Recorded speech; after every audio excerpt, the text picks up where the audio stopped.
So meditation is meant to release in us as a profound feeling of inner power.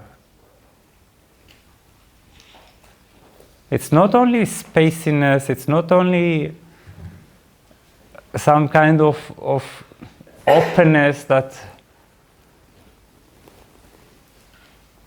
and extreme sensitivity. Its other side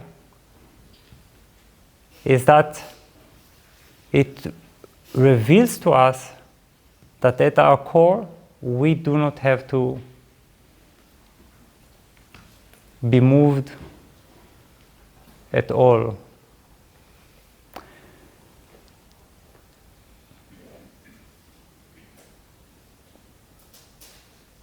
And obviously we are yearning for it, you see? Because because we are only identified with that which is moving, that which is changing. To experience yourself as only this one half of your being means that you only depend. And which is obviously a pretty miserable state, to always depend.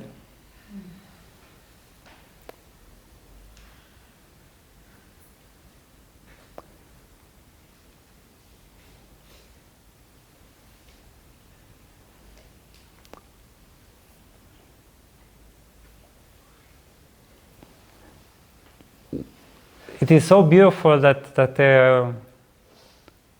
we are called human beings. I always think that it is, I don't know who's the genius that came up with it to have the very unintentional insight that we are half human, half being. But then it means that the human is the changing part, obviously. It's susceptible to change, to danger, to illness, to death. But we have being, which means that there is another half, a complementary half, which has nothing to do with change.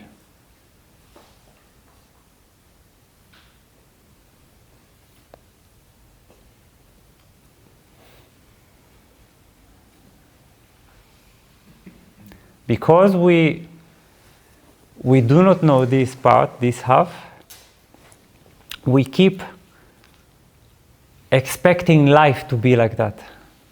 This is where we get the expectation from life, the very strange expectation that life should be solid or stable, and that people should be reliable, you see?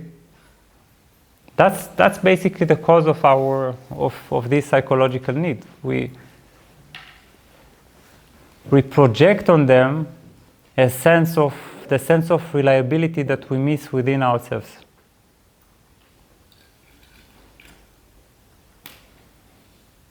So then when they disappoint us and show us that, God forbid, people are not reliable, that people are just as changing,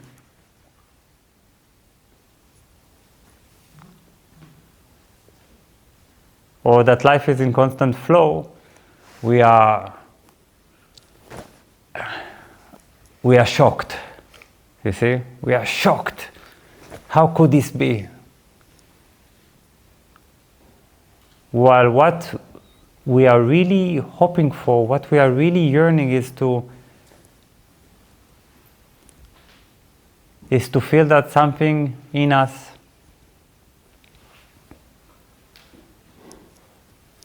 is indestructible.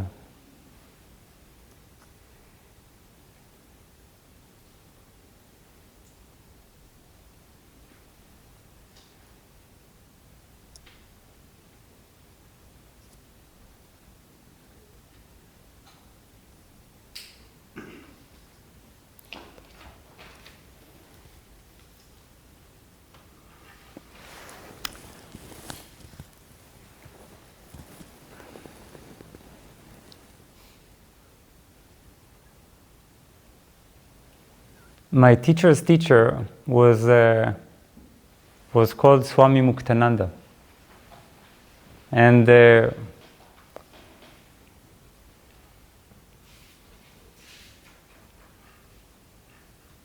he tells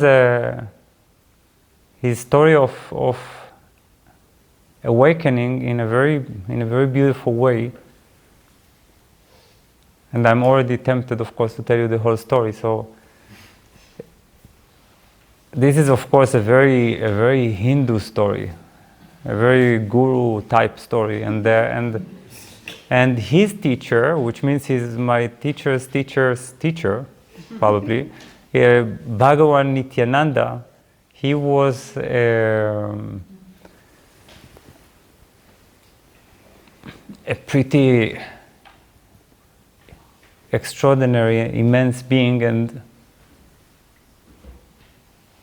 and Swami Muktananda was a very intense seeker of truth, but with Nityananda he had a very strange relationship, because he would stand there with all the other disciples, and Nityananda would approach many people, give them his grace or his energy transmission or special attention, and he would ignore Swami Muktananda for constantly, like as if he didn't exist.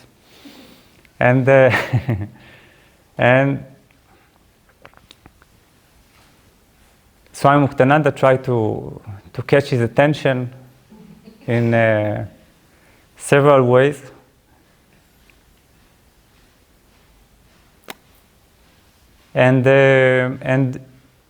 So in this way, 10 years passed, 10 years of ignoring, which gives you a sense of patience.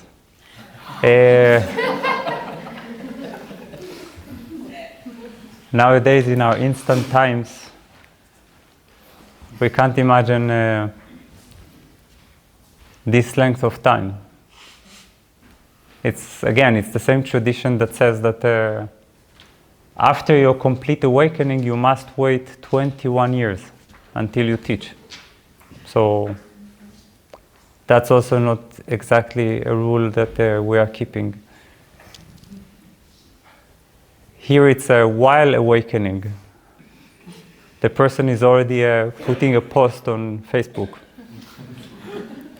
Yeah. With a selfie of the moment of awakening.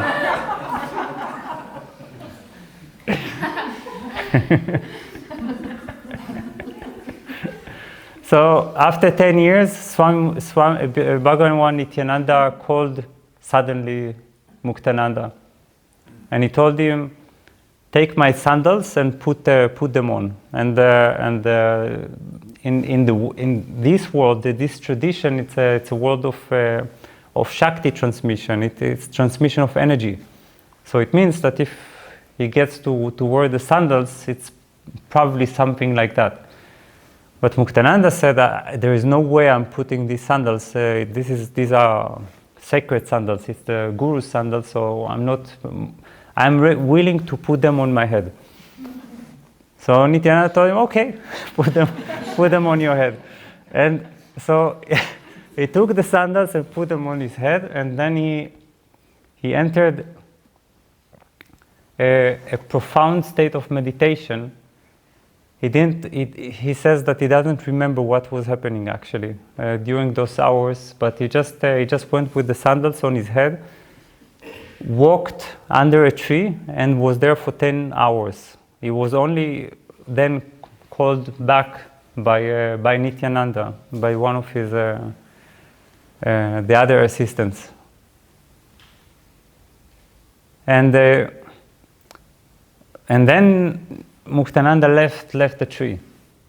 But then he says one of my favorite sentences ever. He says, "I have never left that tree.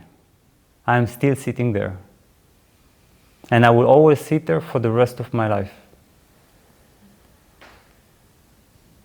And that is such a profound expression of immovability, you see? This capacity to realize that this stillness, this awareness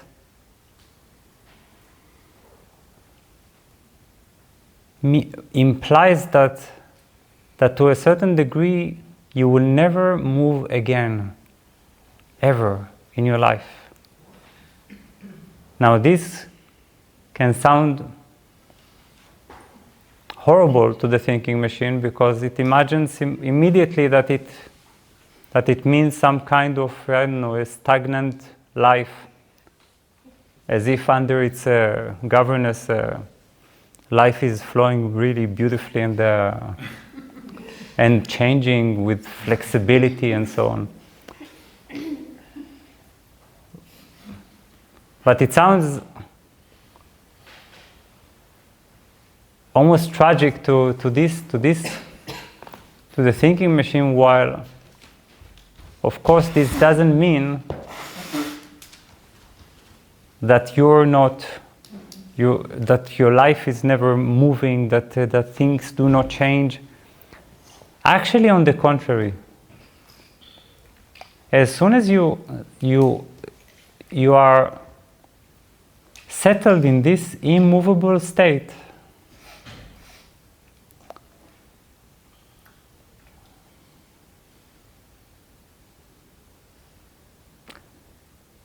you're flexible than ever. Why? Because for the first time you're unafraid of life. We're afraid of life because life seems to be able to ruin us, damage us, to shake us. Then we of course, very often move to a freeze in our external life as well. But if nothing can shake you, nothing can ruin you, why wouldn't you live, and why wouldn't you even feel very strongly? You see? So to be a mountain-like means that you can actually allow the flow much more powerfully. You feel strongly because you know that your feelings cannot destroy you.